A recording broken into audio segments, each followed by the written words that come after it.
the very beginning was probably just a screenshot of the location, right? The first shot it's right here. And then it pans down, and I think I had drawn a cross section of the Earth with a terribly drawn circle.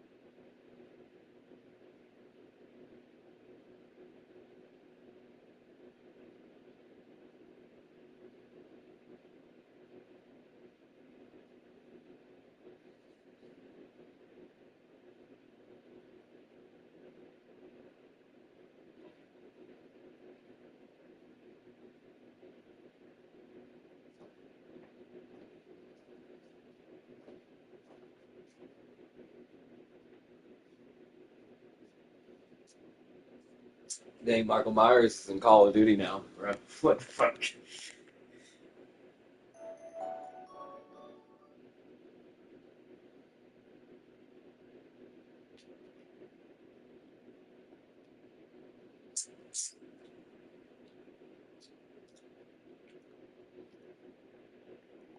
What's going on? Probably a pet scene again. Michael Myers!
Shit was fired.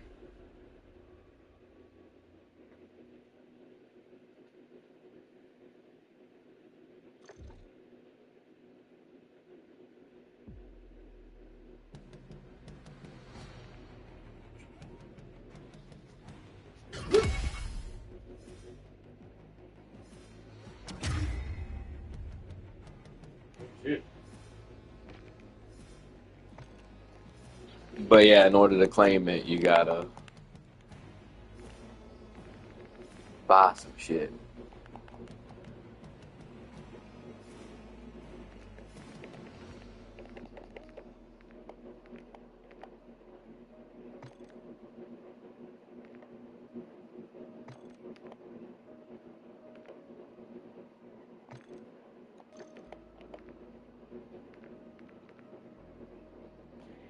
Hey.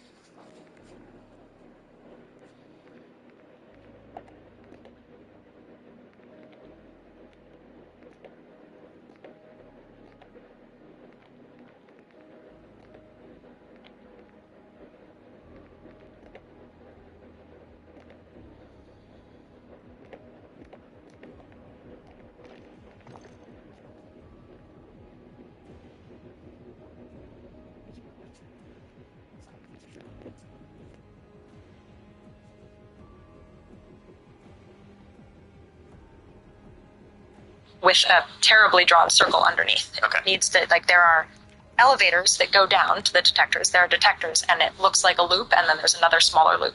And these are also, there are conceptual animations done by CERN that explain what the scale of those things should be and are scientifically done, and we are referencing those visuals to make sure that we're actually doing it correctly. And then the way that I write my scripts is we do 3-column scripts, which are ears, eyes, sources.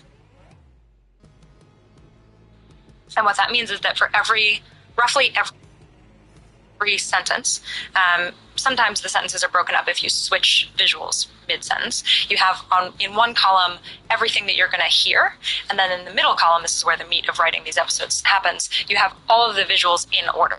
So for example, there was like the pin on the map, and then it flips down and you see the cross section, and it's like we reuse that animation at the beginning of the episode after the titles, and you like see me in an elevator. It's like Cleo is here, and then it's like descending, so it's important that that's the scale. It looks like this, etc. And then in maybe the fourth or fifth sentence, I forget what it is, you're zooming into the tunnel first. Wait. Are we really? Really? I don't feel it. Look at the lights. Oh yeah, they are shaking. My chair is shaking quite a bit. Really? I don't live in California. This is amazing. Are we? Yeah? Confirmed? Yeah. Sorry, I had to cut you. I was like, I am gyrating at a crazy pace right now, and like I looked up at the lights and I was like, we're in an earthquake. Nobody felt that? First time ever on No, I wouldn't have noticed. Wow. It happened Ah, a lot? I mean, it happened the other night. Earthquakes happen a lot here. It happened quite a bit. While we're recording? Never. That was definitely an earthquake. I like couldn't believe that you were still talking and you were calm. I was like, I thought you were like all of a sudden realizing that the air conditioning has been on and you wanted it off for sound purposes, and I was like, we don't have to do that. I knew that. I was just like, oh my God, we're experiencing an I earthquake. didn't notice anything. It's the first time on the show. I was locked in. Okay, all right. So underground at CERN, Yeah. where I don't think there are many earthquakes. Wait, where were you just in that? You were. I was saying that like So eyes, ears. eyes, ears. source. Sorry, source. Yeah. And so you need the first line is the pin, the second line is like, okay, now you need a cross section of the earth so you see where it is and you see that there's this huge contraption underneath. Oh my God, people built that. Then the next lines are zooming into the tunnel. It's this big blue tunnel. And then zooming into the tubes within the tunnel, and then zooming into the tube to see the particle moving down the tunnel itself. And then you need the archive of the real thing that actually exists. Everything that you just saw in animation, it's real. Look, here's it in progress being built. And then the payoff of the image at the end of like that whole thing that you've been so amazed by. Some scientists think that we want to make it bigger. Boom. And then there's the But those are posed as questions, which are really important. Yeah. Because like in storytelling, questions are incredibly important, but there's this concept of the curiosity gap, which is the information that you presently know and the information that you want to know, the gap between those two things. And our job as storytellers is to present information and then present the information that you want to know that you don't know yet. Yeah. That you have to watch the rest of our story to learn. Yeah. And ideally, you have to watch all the way until the last second to find out, right? Like that is the payoff of watching. So I think you do a great job in all of your intros of, first of all, bringing us into these visuals of like, look at this amazing thing that happens. Here's the information now we know. We know this thing exists. We know they're doing this crazy thing. But now you present us with a few questions that you're going to answer. It's almost like a table of contents for your story. Yeah. That it's like, okay, I'll hang around now. And also you've earned my trust that you're going to make it a compelling visual experience. Yeah. So there's so much in that first 50 seconds. Another way of starting it, though, would have been humans are smashing protons together to figure out what happened at the dawn of the universe. Moments after the Big Bang, there were energies of this scale, and these particular kinds of fundamental particles existed, and we're figuring out what they are. And so come with me, we're going to learn all about the beginning of the universe. I could have scripted that much more eloquently, and hopefully it would have been compelling. And so there is always this question of like, what is the thing that makes you like CERN is number one, a huge place. Then we're just talking about the Large Hadron Collider inside CERN. What the heck is that? What are they doing? Do you start with the thing that they are doing? I could have also started with the Higgs boson. Oh my God, there is a thing that relates to a field that gives everything mass, and that's so interesting, and why is stuff there as opposed to not stuff, and we discovered it, and here's, I'm going to explain the Higgs boson. And all of that is in the story. All of that is in the story, but the question is, what is the most interesting thing to get in? And I mean, one of the lovely things about writing scripts is like there is no right answer. Yeah. But I was most interested. I'm very often most interested in the fact that humans have done something so weird. Like, why did we build that? Because I can sort of understand at a human level that like some individual person had to have an idea, and then they persuaded a group, and then that group persuaded a bunch of governments, and then those governments actually gave money, and then there's some controversy in that country about the taxpayer money being spent on that thing, and then we ended up with a huge tunnel underground that smashes protons together. Like, Right. for me, that was the most, not just relatable, but like, what the heck? And that also relates to Huge If True. Huge If True, there is a particle collider. We're learning incredible things from it. We want to build a bigger one, etc. Right. Also, the starting about the dawn of the universe and knowing more about it it might be more universally appealing. You could have titled and thumbnailed around it, but it's not the video. It doesn't set the right expectation. Right. Because by the end, we're not learning about fully what happened at the dawn of the universe. We don't know the answers. Yeah. The video is about CERN. Yeah. And so I feel like I respect you for actually titling and thumbnailing it, even though at the beginning when I saw the title thumbnail, I was like, well, what the hell is that? I'm not interested in that. That was a decision, though. If you'd gotten a visit to CERN and you had the capacity to do these animations, like, do you tell a story about the dawn of the universe? Do you tell a story about the infrastructure of CERN? Like, I wrote the intro before I wrote the rest of the video. So, you coulda. And then the question is, like, what's the show there for? What do I have to say?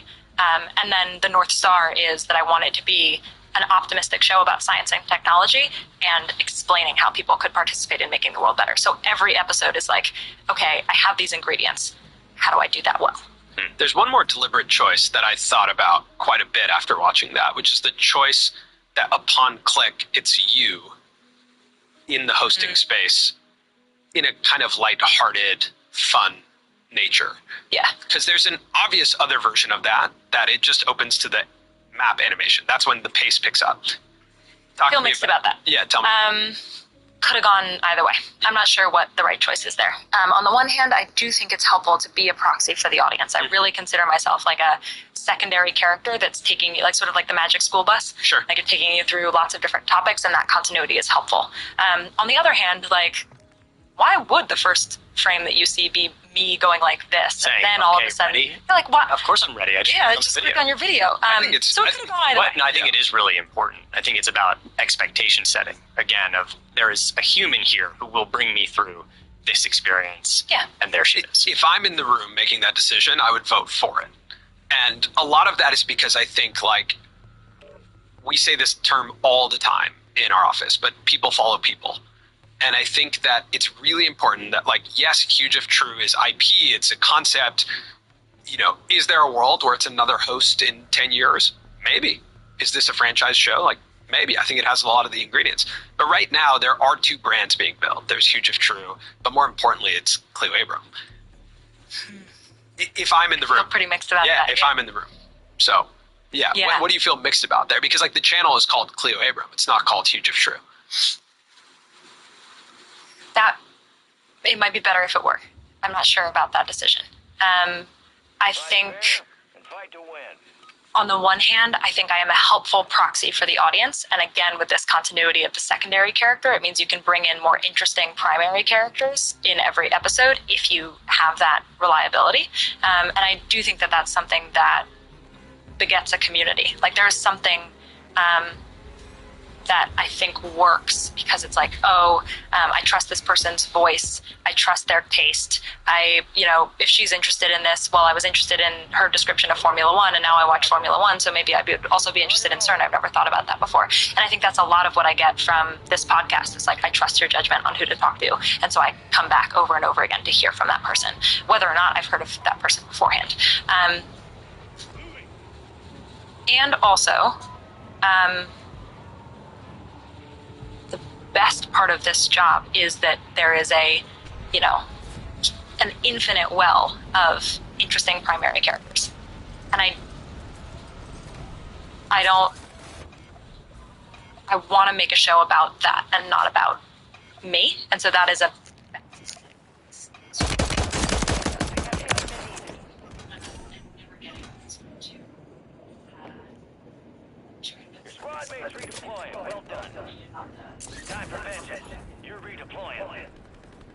lost the lead.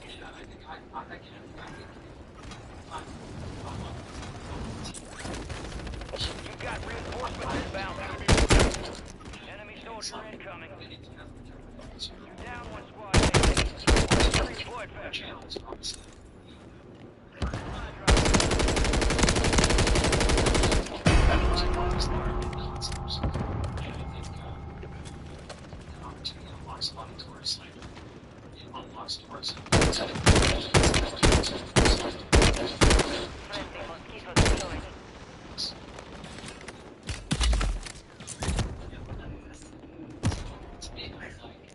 Friendly mosquito deployed. It's incredibly important. It's important to make that person the star. Hostile mosquito And online. yeah, I think like of course the concept, the idea has to be ultimately like the star. The show has to be the utmost, not the utmost importance, but if there's a decision to be made, like keep this person on the and versus not, all this odds to keep this on the I think it is watching the person to understand it, but also think that try to do it sometimes another way and try to actually show the difficult concept. Enemies are dropping into the area. Watch the skies. That moment as well as actually show myself on camera.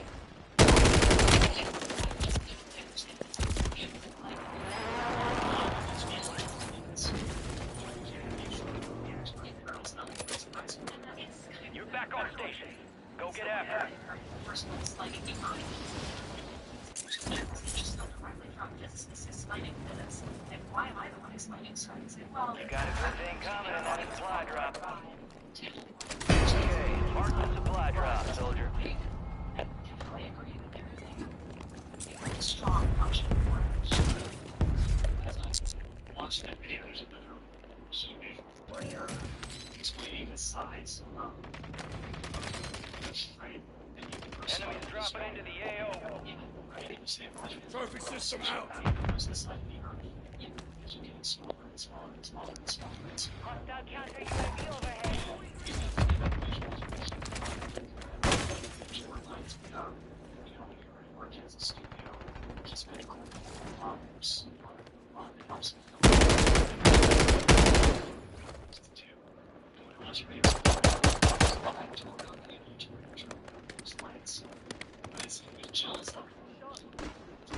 How accessible it's Requesting close air. Target marked.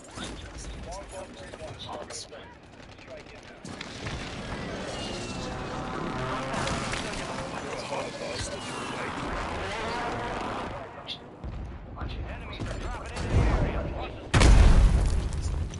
Our whole budget is team so that you just right off. shipments nearby, soldier. It's just Enemy deployed a counter UAV. on budget. That is, he's incredible at what he does, and it's also incredibly helpful to have someone who is that good at communication, particularly about how to tell the story in the first place. So just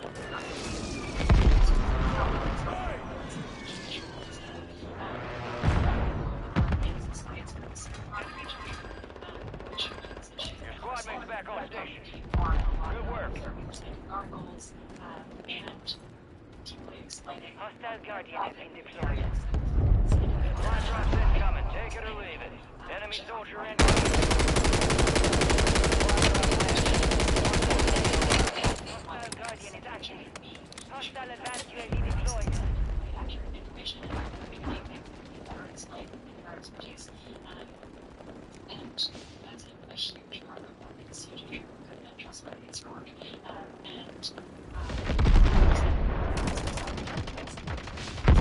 Enemies on a kill streak. The thing that I most enjoy about the job Stun grenade out. montage Grenade out. and the feeling that you are Enemies dropping into the AO. like so much better than addictions is. And getting that feeling of like emotional variety to like finding and crafting these songs that you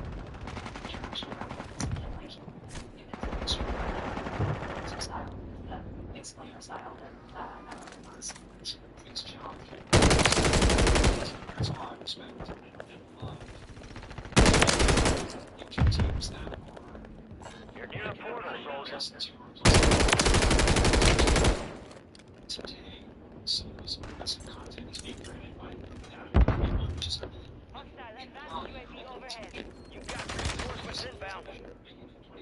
Enemy soldier incoming. episodes that are like extremely high comparison visually look like something that could be on Netflix or Squad mates back on station. Good work. Incoming supply drop. Supply drop on the ground. to highlight it's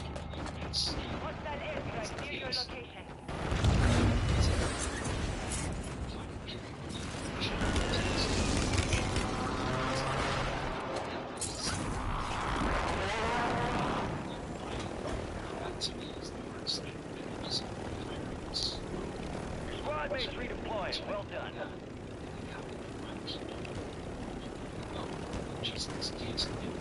Enemies are dropping into the area. Watch the skies.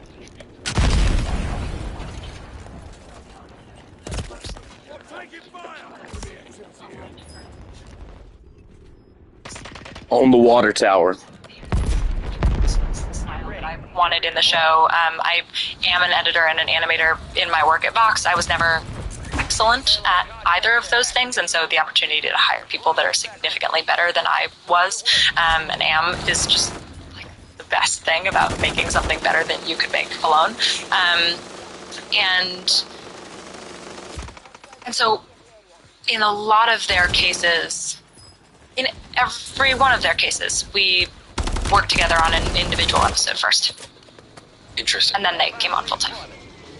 And do you find yourself to be good at training or explaining or managing creative people? Maybe. I mean, I choose to work with people that I trust a lot, and that trust is, similar to when you sit down across from someone and you're talking to them and you can just tell that you have like hours and hours and hours worth of more conversation to have. You just kind of like know in the first few minutes of talking to someone like, oh, this is a person that I would love to continue to talk to. I feel that way creatively with them. Like I just know that I could continue to work with them in so many different ways and that I would trust their growth and my growth and that would be fruitful. And so you just kind of like feel it out with the person that you're working on an individual project with. And then it's also self-selecting. Like these are people that all of them came to me and said, I really believe in the project of Huge If True, and here's why, and here's what I would want to do with it. And then we kind of talked it out. And like, there's no better feeling in the world than having other people share your dream of building something. Can we talk about your output right now? Because with that group of people, you're putting out videos, long form videos that are reaching millions and millions of people. But the thing that I would say, jealous of when I look at your stuff is your ability to put out short form content. Like, I think you make really compelling short form content, and it is coming out at a output level that is like surprising me for its quality. And then also its performance across platforms is like incredible. I think we were talking about this before, but you have one short about like the depth of the ocean. It did like 33 million views on YouTube and 16 million views on Instagram. And like, how are you thinking about short form content and how much of it are you putting out?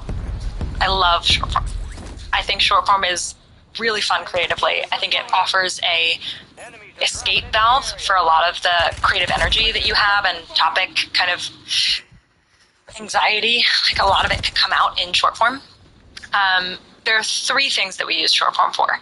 The first is that we put out a long form video, and there are specific sections of that video that might work really, really well as a short.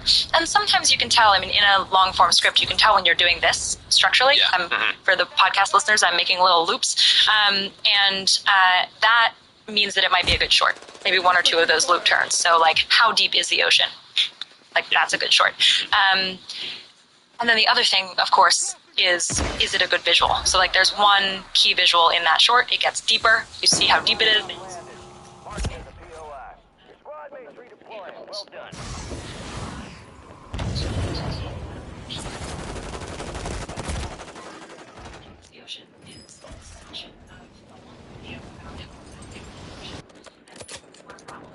You're back on station.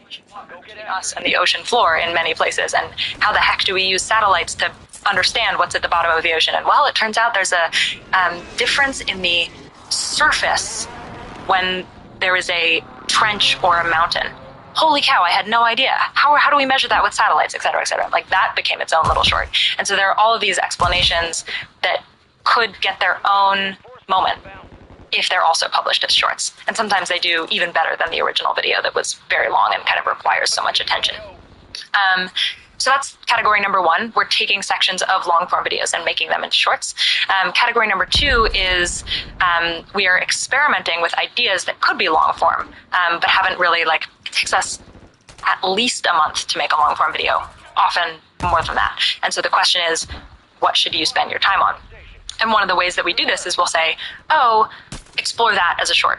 And then maybe we'll make a long-form video. Right now, I don't know why people love deep. Like, they're way more into down than they are into up. But very recently we posted a short that got a lot of views about the deepest hole ever dug and what would happen if you dug a hole.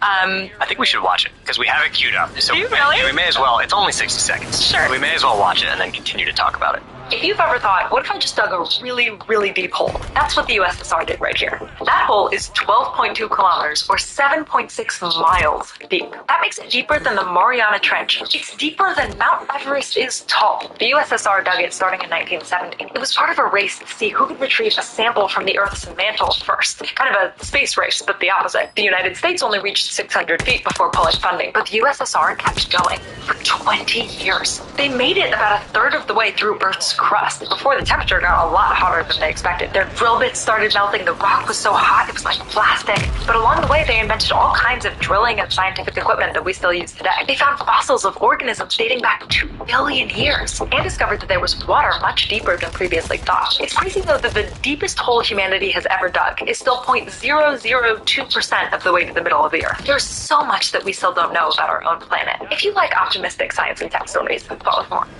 Man, if you are listening right now instead of watching, I would urge you to come over. The key visuals are truly incredible. So good. But yeah, it's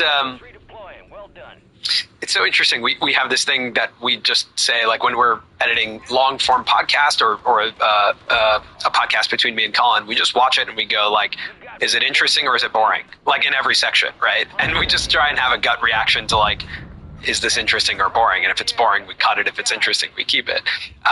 And I watched that, and it's so funny. With your stuff, I just don't know that I'm interested until I start watching, and then I'm like, this is so interesting.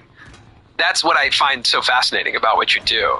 Like, tell us about that short, and even, like, opening with that question. Have you ever thought about that? Like, no, I've never thought about that, Cleo, Really? but now I'm thinking about it. You've never thought, what if you just dug a deep hole? Maybe when I was a kid, but, like, not in the past. That's why we all did it as kids. That's what's interesting and fun. Like, now I am constantly talking to my friends about what their kids are asking. And they often have the most fun questions. Where are all the aliens? What if you dug a really deep hole? How deep is the ocean? How do we know? Like, what if I built a really, really tall tower?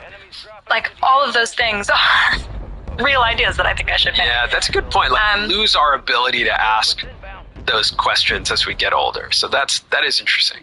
And often taking those questions super seriously is a great And questions we don't always have the exact answer to. Because if we had the answer, then everyone would kind of just know. Yeah. Right? Like, you bring us somewhere that is not the full answer, but that's good for conversation. Yeah.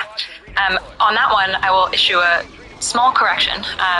The deepest hole humanity has ever dug is 0.2, not 0.02 or whatever I said, percent of the way to the center of the Earth, which is a huge difference and very impressive. And I issued that correction. So sometimes in the effort to explain things super well, you got to issue corrections because you mess up. I'm glad you said that, because I was thinking it. I'm sure everyone listening was like, Leo, you missed that one. I do hate it, though, when there is something that is seen by that many people. And like, you're like, ugh. Process-wise, for your shorts, are you, like, stacking a bunch of short scripts and then sitting down and just hammering them out, or is that, like, one at a time? Like, do you, in your week, are you like, Wednesday morning is my shorts time, and I record shorts at that time? And does the team play the same role even though it's shorter? Or is it Yes. people? Yeah. Yes. Everybody does everything. And that, I think, has been really great so far. I mean, I really enjoy having a team that's like, all in on whatever the show needs, including when we do sponsored shorts. I mean, we had a sponsorship from Lego recently, which was awesome, and I built this Lego set that was about, it was based on the first Artemis rocket. And so I'm building this Lego rocket, and then Justin is animating like where the Artemis program has got, like where the rockets will go and what the different stages of the mission are, and like that's part of a sponsored short. And so having a team that just works with me on everything that the show needs is has been amazing. And I've now forgotten the question. Process-wise, like, are you just sitting down and hammering out like 5 shorts in a row? Sometimes. I mean, when I'm recording them in batches, sometimes. It just, if you're sitting in front of a camera with a light on, like, you may as well record a couple. But I don't have a specific time that I'm recording things. Then that requires you to have like multiple scripts written. Yeah. Right. We're constantly, I mean, Nicole is constantly pitching and writing short form scripts. I'm constantly editing them. We're all constantly pitching and trying to figure out what those small topics should be. If we have a long form script, I'm often trying to figure out what is the section within that script that should be its own short. And I also think it's, I mean, for me, it's become important to creatively realize that these smaller videos are not like the little sibling of the long form. Like, if my genuine desire with this show is to reach as many human beings as possible with new scientific concepts and interesting efforts that are going on in the world around them, and the opportunity for them to participate in making the world better. If all of the things that I say I want to do with this show are true, then it is obvious that short form is such an incredible way to do that, because it just reaches so many millions of people. And yeah, it's short, and so I need to reach them over and over again, because to get a sort of full sense of what people are working on in like 60 seconds, like, it requires repeated contact. But that's what's so amazing about the algorithms that we're working in. Like, I can reach millions and millions of people in these less than 60-second ways, and hopefully in aggregate give them the message of the show as well. You also end all of yours with a CTA. If you like optimistic stories about tech, follow for more. Yeah. You also a lot of times put a CTA at like 10 to 15 seconds. I just started doing that. I'm not sure how I feel about it. Might be good. Might also cause people I'd to never stop seen a short with 2 CTAs. One of them, hopefully there aren't 2 that are the same. Hopefully one of them is like, if you like this shtick, subscribe because you might like other stuff. The other one, watch the video. Watch this specific. Like, if you want to know more about this topic, like, we have a longer episode on the deep ocean. You might like it. Here it is, literally linked. Do you have data on, or are you aware of how many subscribers short form content has driven, or do you have one specific short where you're like, whoa, that drove a lot of subscribers? The deep ocean one. How many subscribers does that drive? In the single-digit % of our total subscriber base from a single short.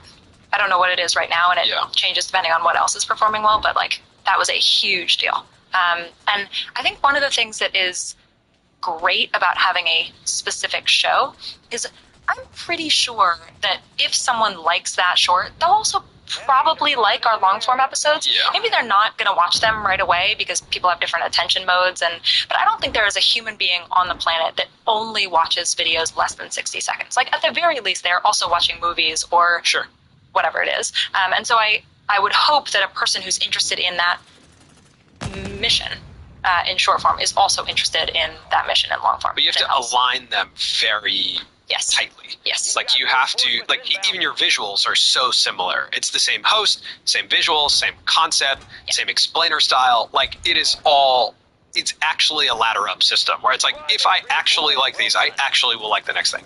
I think a lot of creators get that wrong, where it's like, it's kind of similar, but it's filmed totally different than what their traditional I think, speaking for ourselves, we do that a lot, where we make explainer style shorts because we like them and they're fun and they're visual.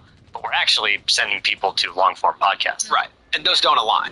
But at least the values are aligned. Like, if you enjoy learning about the creative economy, then if you like this in 60 seconds, that is also what we're doing, just in a different format. I think that's spot on. And I mean, you guys have had some banger shorts. Like, I would imagine that some of the audience that you've gained in the last couple of years has been a lot of them. Yeah, a lot of it. Investing. Yeah, and I think we've also slowed down in subscriber growth because we don't do as many shorts. Like, when we were doing shorts regularly, we were growing at a very fast pace. Why slow it down? I think a lot of it is like, I don't really love podcast clips. I think that would be the most obvious, right? Like you look at what we do and it's like, clip your podcast. But we tried it for a bit. I just didn't like it. And I think our audience is better at clipping our show than we are. Like the most viewed Colin and Samir videos are not made by Colin and Samir. They're like someone clipping us and putting it on TikTok. I also think like the things that work in like a performance-driven company, media company, the thing that works is oftentimes like the most sensational version of what was said in a clip. And that's just like not always from a branding perspective what I want us to clip and put out. And then the other stuff's really fun to make, but it is like somewhat sometimes misaligned with the expectation of coming to the full channel. But I find it really fun to make. Whenever we have something that's like really cool and fun, I like to make it. And oftentimes that happens with like sponsored prompts. I actually think like sponsorship prompts are really fun. We did one about the Ray-Ban Metas. And it was so fun. Like that was like a new piece of tech, and it's like we don't get to make tech review or like our opinions on tech. But when we're not filming, Colin and I have a lot of opinions on like new camera tech or how this will, shape up. So that prompt was really fun, and to get to make that and try to make a short form video about it and then have it, get 60 million views on Instagram was like, oh, that was cool. And that was really fun. I'd love to do more of it. But it's just not in our it's not in our day-to-day system right now. And I think we haven't made it a requirement. Yeah, or like a priority. Priority, that like no matter what, we will release one a week or something like that. Yeah. Which I don't know if you have something like that. No, not set in stone. But I mentioned 2 of the 3 reasons why we do it. The first was that we're we're taking sections from long form. That's another thing. That's like clipping doesn't really work for us because it's like halfway through another sentence. Yeah. But that's one of the many things that we like to do is pull it out of a long form. The other is testing before a long form. So that Deep Hole short is, I'm working on a script right now that is a long form video all about what we know about the deep earth and how, and what new tech is helping us explore the deep earth. So that validates the idea. Exactly. Especially, that's an extreme case, but there are other cases where, for example, we made a video about the sensors inside World Cup balls. And it was so deeply controversial in the most interesting way. Yeah. It was that people genuinely disagreed about whether or not it was desirable to have sensors inside World Cup balls. Sometimes for very good reasons. Partly, it's fun to argue with the ref. Setting that aside, also there are cases where it slows down the game a lot. And people don't like that. And there's sort of a dynamic around like technology is influencing this game, the game has a purpose, etc. And I was just watching, it did not occur to me that would be controversial. And I was watching the comments on this short being like, oh, fascinating. I love this. Yes. This is going to become a video all about the sensors that are being used in sports to better understand what has actually happened. So this is like Hawkeye in tennis and now in a bunch of other sports. And we made a whole episode out of that. But then the third category is stuff that we just think is awesome that only deserves 60 seconds, or at least right now should only be 60 seconds. Like, there's a whole body of interesting, optimistic technology being developed all the time. I made a video recently about a robot that goes into grain bins and breaks up the grain so that farmers don't need to go in and get caught in the kind of quicksand-like grain. Totally cool. Probably only going to be a 60-second video. I mean, I am working on a story about farming tech generally right now, but that's not the centerpiece of that story. And so that's another part of short form for me. Is it's so satisfying to be able to cover so many more different kinds of things and give them the attention they deserve and not need to spend a month and 4 people and 20 minutes on something like that. Yeah. I do think that like every successful YouTube channel, or a very common trait of a successful YouTube channel that we've seen recently is like the presence of some form of a writer's room. Yeah. Like the presence of a team that meets and talks about ideas. And I think that's like so incredibly important in the process of making a show. The ideation process and the like exploration of ideas, and some of those signals that you look at of like, oh, people are debating this thing. There was enough of like a guttural reaction to debate that means it's a good idea. Like, getting way better at your signals of what's a good idea and what's not a good idea is like the most important, and I do think that happens oftentimes in like the framework of what in TV is called a writer's room. In our world is probably just like Okay. conversation amongst peers, but I do think that presence of that is an X factor. I noticed in watching videos over the last year and a half that your thumbnails have changed a lot, and I feel like they've improved a lot, like in the quality of the graphic design, in the composition, in the clickability of just like telling a story between the title and the thumbnail. What was that process like for you? What did you learn about YouTube titles and thumbnails that has taken you to where you are today? I sort of feel like a machine learning algorithm in this way, where I'm just like pattern matching, and Yeah. it's hard to describe exactly what the steps were. But maybe it was you guys, maybe it was someone else. The three things rule, that you want to have three things we and only talked three about that things. quite a bit, yeah. That's been really helpful. Thinking about the thumbnail as part of the story, like noticing what I like. I have a big deck that I should continue to add to it. I think it's a little bit stale, but it was a lot of titles and thumbnails that I admire, and then I just looked through and I tried to articulate why I admired them so much, and a lot of it had to do with like Tom Scott's relationship between his titles and his thumbnails, and the way that he's like in action in many of them, and there's an arrow that's pointing to something specific, and I love that. In some of mine, it's more that sometimes it's tricky because I'm trying to maybe include my own face, probably because it's sort of a signal that this is a show that people have clicked on before, but also include something that is not necessarily like me in action in the field. Sometimes I'm in the field, but sometimes I'm not. And some of the tools have also just gotten better for this. I mean, obviously After Effects is wonderful, but also using generative fill to try and like square around some of those Yep. Sure. nasty corners and like make it look clean and pretty. So I think that's part of it. And then also I think there's a certain amount of creative confidence that it takes to make something, I mean, first something on YouTube in general, but also to put out a title and a thumbnail that doesn't try to be everything and sort of assumes that you're going to create that curiosity gap and that people will click it and that it will work. I think very early on I was trying to like put the whole video in the title and thumbnail, and now I'm a little bit more relaxed about it, and that's actually helped. And so it's an exercise in choosing those three things and like making that actually work. Are you designing them yourself? No, I'm very often describing what those three things should be, and I'm working with Justin on what those three things should be. And I've worked in the past with several different thumbnail designers trying to find like the perfect person who can do this well. And right now we kind of have an assortment of folks that I sometimes tap depending on what exactly we're trying to design. Mostly it's me and Justin. I remember the first time I could tell that you worked with an external thumbnail.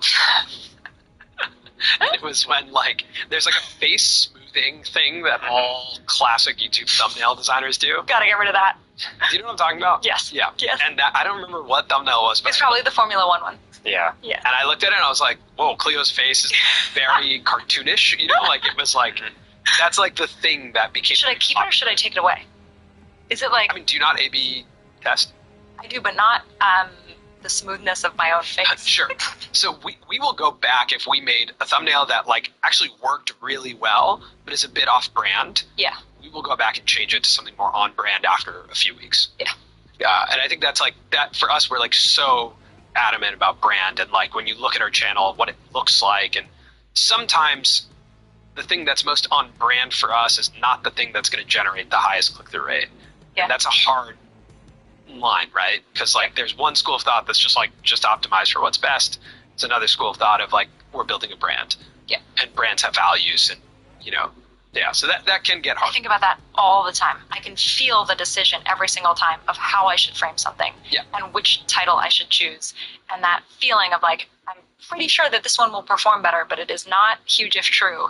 It's like a constant Yeah, it's thing. hard. I think yeah. will never It's go hard. away. We wrestled with that with our episode about Hot Ones. The Yeah. fast approaching death of Hot Ones is not a classic Colin and Samir title. Yeah. How did you make that decision? It was just what the episode was about. Like it was about this potential prospect of Hot Ones as we know it dying and being sold, and like what does that mean Yeah, the only reason we went with it is because we thought to ourselves, does the episode actually back it up? Yeah. And so we went through the list of like, well, if this happened, then that happened, and then this happened, and then that happened, that could mean that this happened. Yeah. You know, like it could mean it's the end. It is We're like, sure, all right. it's up for sale right now. Like there is a kind of death of how we know it today. So yeah, but that one was like kind of, we were like, oh, that's a good title. But that was the first title in a while that was like, and is it on brand? Yeah. You know, and like that was a, And it worked. yeah, So do we want to do another fast approaching death of? Maybe. we have a lot of ideas. Might not want to Yeah. do that. I'm excited to hear what those might be after this is done. Yeah, we have a couple ideas, Yeah. but it's like, do we want to make videos about things that are going away? You're always at odds with these incentives. You know, you're always at odds with like the optimization and like the media environment and the audience environment versus like trying to hold a brand to its integrity and its values. That is a very interesting dance we all play as creators. That's why it's so important to have them in the first place. Yeah. What do you think set you up for success in such a short amount of time? Because I feel like we get the question all the time, is it still possible to make it on YouTube or is it too late? And it feels to me like you came on the scene and you were sort of everyone's answer of like, oh, it's not too late. Like there can be this person who comes that is new and feels established within a short amount of time. But what was required before you even came up with Huge If True to allow you to be successful? Yeah, so to back way up, I had been working at Vox, VOX, not FOX, for about 5 years. And I had started on the business side, actually, at Vox, working on, we called it development at the time, so pitching shows like Explained on Netflix and trying to figure out how Vox made more of the thing that it was great at, which is this kind of explainer journalism. And then I'm happy to tell the story, but I sort of through several back doors ended up as a video journalist at Vox, working on the shows that I had been pitching. So working on my first ever job as a video journalist was on Explained on Netflix. And by developing that, by learning at Vox and developing that kind of interest in explanatory journalism, that particular skill of like writing a visual script that is satisfying and uses the visuals to explain something complicated, I found my way into this particular topic area, which was I began to feel like I needed personally, and I thought maybe other people might want a show that is genuinely optimistic about the possible futures that we could build and goes deep in every episode on who's building those things, how does it work, how can I understand it, and how can I evaluate what that future might be and participate. And so I think part of why the show has worked is that it has that kind of explanatory journalism format that has become pretty familiar to people, and that Vox did so well, and also has this very specific tone and very specific mission. Like, it has something to say that I'm very proud of, and that thing is that the future can be better than today is, and that there are lots of people working on that. And here are all of the menu of ways that you can see that happening and participate. I kind of want to flip my question. So, from your experience at Vox within a media company, when you eventually went independent, what were you not prepared for on YouTube? Well, when I was at Vox, I wasn't making the decisions about the accumulation of storytelling. Like, I was deciding, maybe I was pitching one individual episode, but I wasn't deciding how that episode would relate to the next episode and how you would build, for lack of a better word, a brand or a show identity or an audience that cares specifically about that thing. Like, I was part of an incredible team making incredible work, and I was one small part of it. And I think the thing that I was most unprepared for was what does it look like to build the whole ship? And then there are a bunch of other things, like actually running a team, actually deciding what episodes we were going to pursue. When I was at Vox, I thought that I had an unbelievable wealth of ideas, and that every episode, I mean, it was true that every episode that I made was an idea that I had pitched. But what I hadn't accounted for was the fact that there were 8 other ideas that I had come up with on that same list, and that someone had helped me figure out what the good idea was that I should spend, a month producing. And early on, in making Huge, I would spend a lot of time in these cycles of like, is that a good idea? Will people like that? Is that deserving of this much time? Those are some of the many things that I think are different about being in a media company versus being independent on YouTube. How did you vet the idea for the show? Like, did you speak to people, or was it just sort of a gut thing that you think this will work? Like, what did you do? Was there a thorough process to make sure? Because it's not like you are in college and you have extra time and this YouTube thing is a hobby. Like, you are changing careers. Yeah. Well, yes and no. I was changing the business that supported me, but I was trying to basically do the same action. I was trying to wake up in the morning and write a script and turn that script into a video and release it. And so all of the, like, I had been making videos for a long time before I launched the YouTube channel. And I've been making videos on YouTube for a long time and like figuring out what worked and having incredible story editors and peers at Vox who were teaching me how to do this thing. Yep.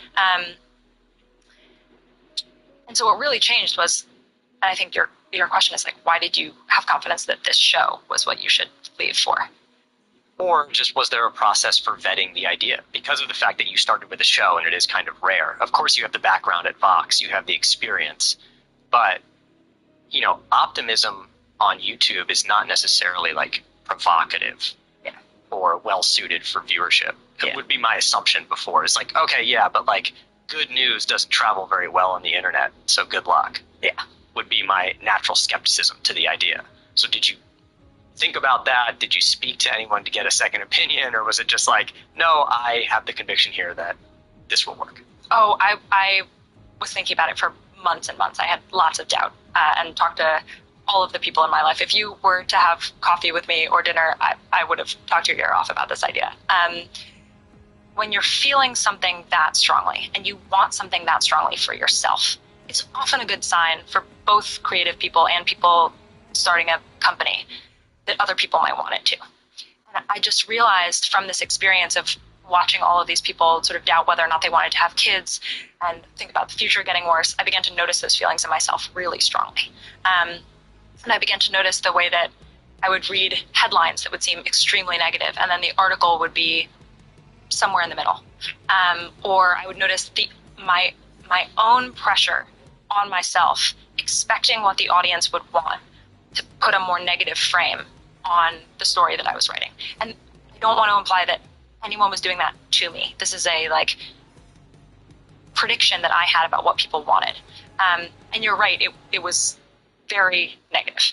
I think the biggest bias in news media is not left or right, it's negativity and catastrophe. And that isn't just a bias that journalists came up with and then imposed on other people. It's a bias that is both newsmaker and audience.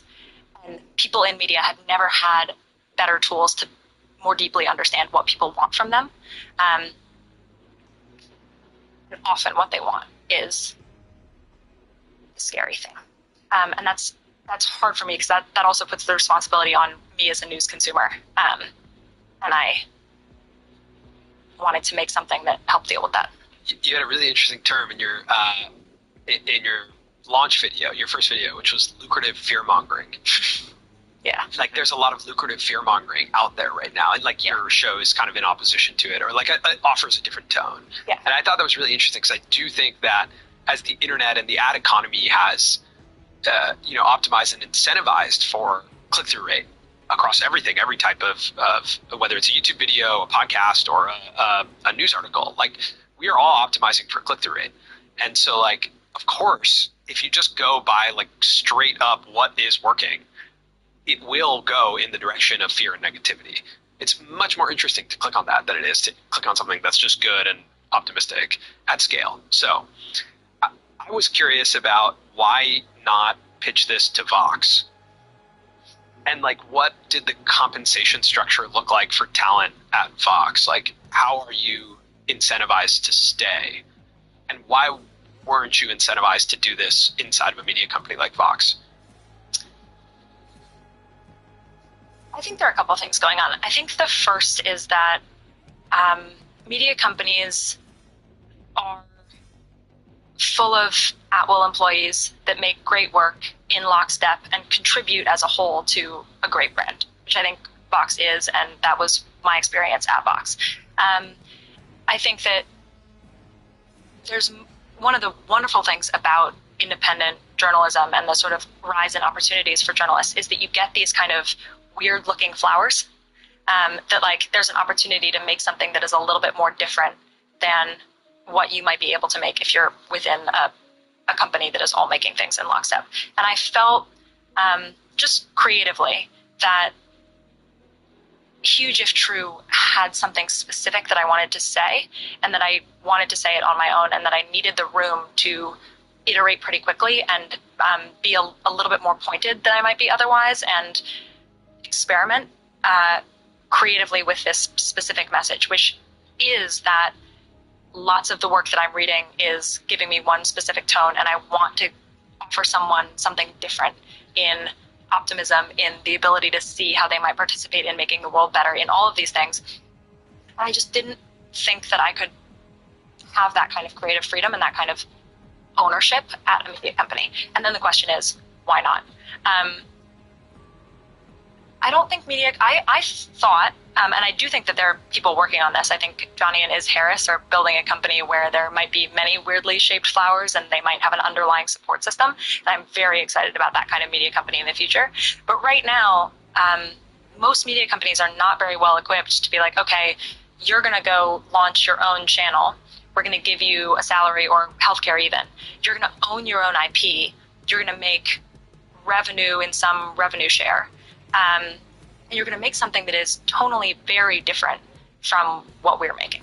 I just don't think, I mean, I might have taken that offer, but I wasn't surprised that a media company didn't want to offer that.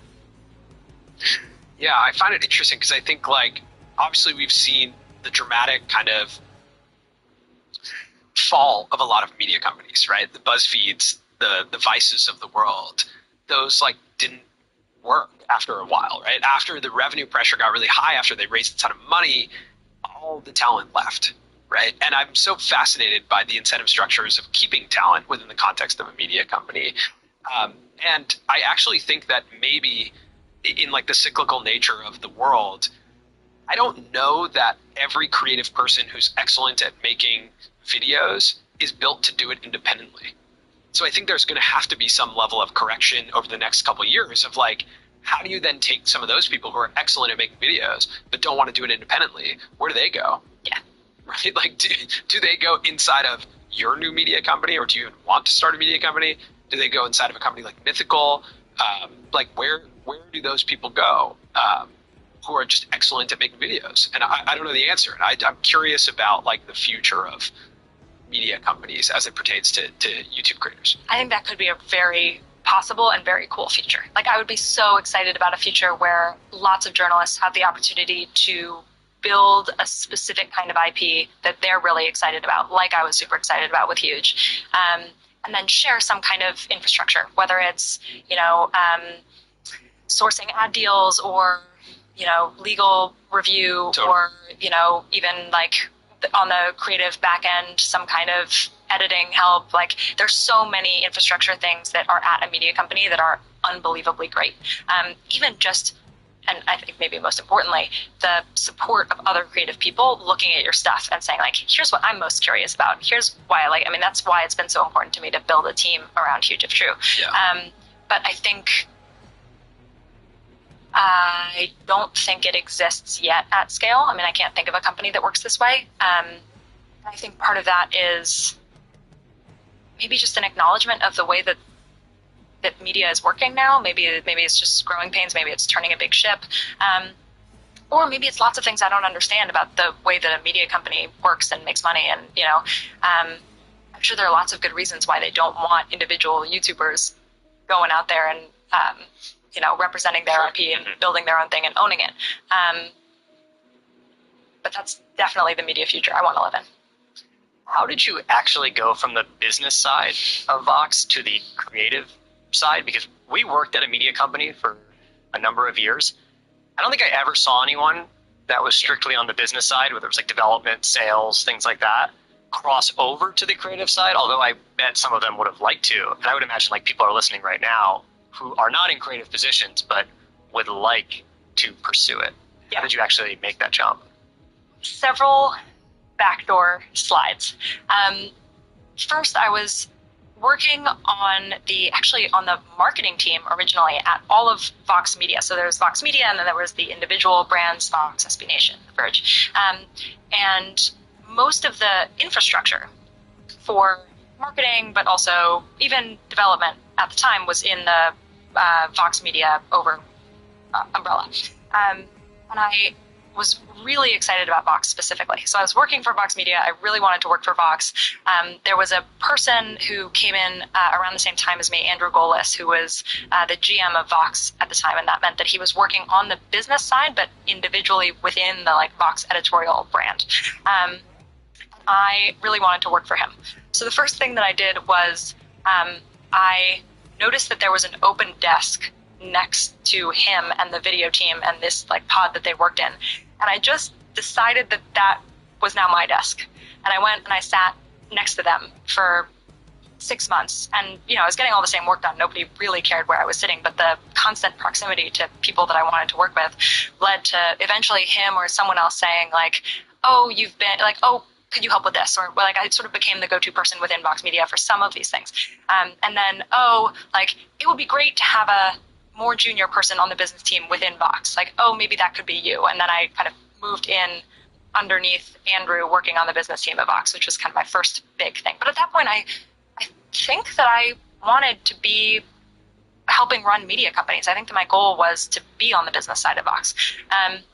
But I was spending more and more time with the video team, and I just loved what they were doing and had no expertise in doing it too. And I began a lot of my job under Andrew on the business team became how to pitch the ideas that were coming out of the video team to streaming shows. So this was Explained. Explained was the Netflix show that Vox ended up making. Yep. And I remember we wrote the pitch. I was kind of compiling ideas that other people had on the video team, and this became the pitch for Explained, and then delivered it to Netflix, and they greenlit the show, which was a huge one. I mean, this was when media companies were first starting to make streaming shows. BuzzFeed had one, the New York Times made one with Hulu. This was kind of a moment in digital journalism, and it was so exciting. This was the victory moment of my career on the business side. And for 10 seconds, I was happy. And then immediately I was very sad. And I was what? Why do I feel like this? And it was because it was the show that I had persuaded myself was that I was creatively helping with was immediately going to be given to people who actually had a job of doing video journalism and actually could produce video and were going to go make the show. And there was no reason why I should be involved in that anymore. And that felt devastating to me. I'd been so excited about it. And so I began to go to night classes at the School of Visual Arts in New York and learned how to edit and animate in Premiere Pro and After Effects. And I began first with Racked, which is a fashion vertical within Vox, and then within Vox itself began to make videos nights and weekends on the side. With a lot of help from people that I'd now become friends with because they were sitting next to me in the office, and I was showing them the terrible animations that I was making, and they were giving me advice and all of that dynamic. Eventually, so I started making videos for Vox, and some of my very first videos were published when I was still technically on this development team. And everybody was sort of pretending that wasn't happening. Yeah. But I was on a listserv of Dropbox links and logins and other stuff that was necessary to actually make videos, which is what I was doing on the side. And when the second season of Explained rolled around, I remember my sideways boss's boss, far above me, was Joe Posner, who was the head of Vox Video at the time. And he sent out an email to everybody on this listserv that said, hey, the second season of Explained has come around. If the format of the show was that there were 20 episodes, each with different topics.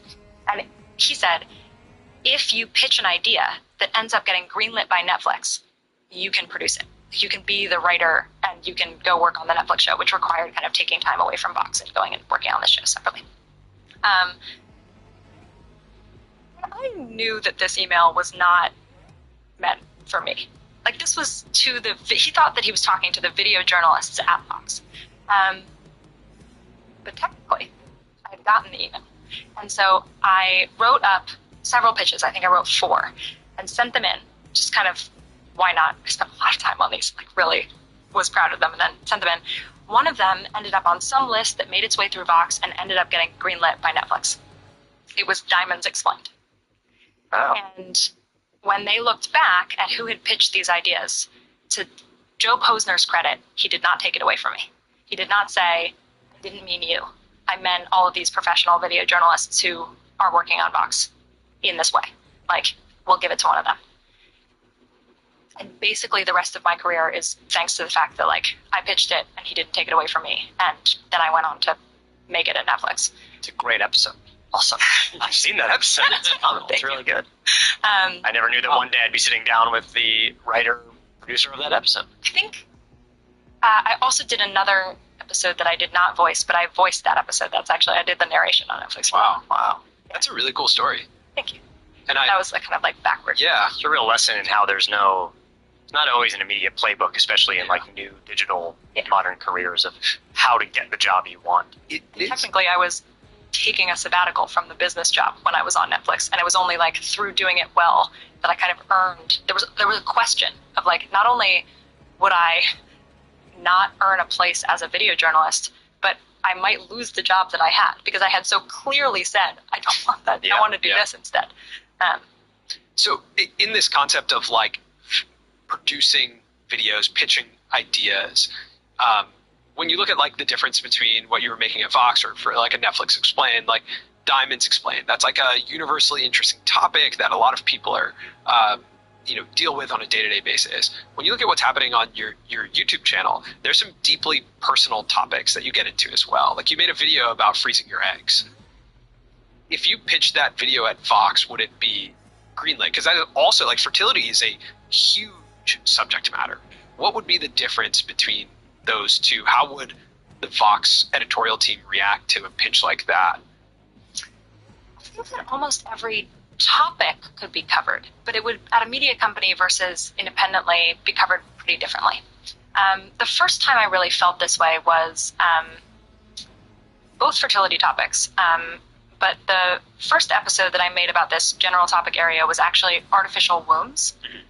And I had seen a bunch of chatter about this on Twitter, about artificial wombs and the scary future of artificial wombs, and people were imagining The Matrix, which is terrifying.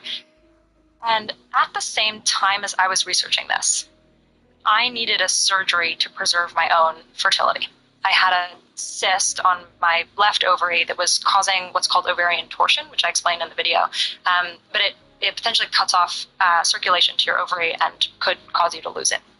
This isn't like an emergency surgery, but it was like a, come in tomorrow, we're going to do this surgery.